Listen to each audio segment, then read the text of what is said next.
యేసుక్రీస్తు వారి యొక్క నామం పేరిట అందరికీ శుభాభివందనాలండి.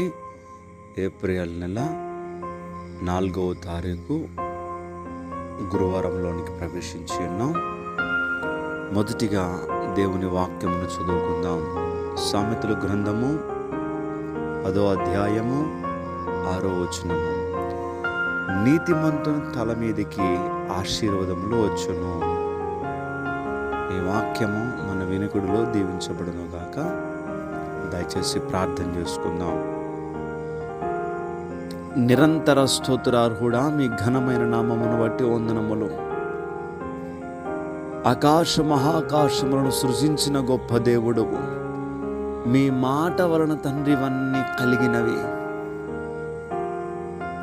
ఎంతో ఆశ్చర్యము ప్రభువా. ఈ విశాల విశ్వమంతటిలో తండ్రి నరమాత్రులమైనటువంటి మమ్మల్ని జ్ఞాపకము చేసుకున్నట్టుకు మేమే పాటి వారము. మీ చేతి పనులు చూసినప్పుడు ఎంతో గంభీరముగా ఉన్నాయి ప్రభువా. అలాంటి మీరు మిన్నల్లు వంటి వారము మేము. అలాంటి మమ్మలను ప్రేమిస్తూ ఉన్నారు ప్రభువా.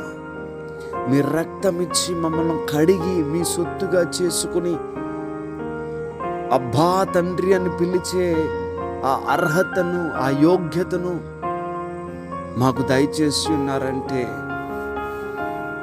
మీకు నిత్యము స్తుతులు చెల్లించిన మీ రుణము తీర్చుకోలేము ప్రభువా. అంత గొప్ప ప్రేమ మా ఎడలో చూపిస్తూ ఉన్నారు.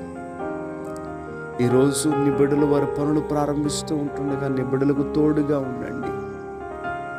చక్కటి ఆరోగ్యములు దయచేయండి. ఎవరికి ఏ బలహీనత లేకుండా స్వస్థపరచండి ప్రభువా. ఎవరు వేదనలో ఉన్నారో, కన్నీటితో ఉన్నారో అట్టి వారిని ప్రభు మీరు దర్శించి వారి అవసరాల నుండి వారిని విడిపించి వారికి సంతోషము కలుగ చేయండి.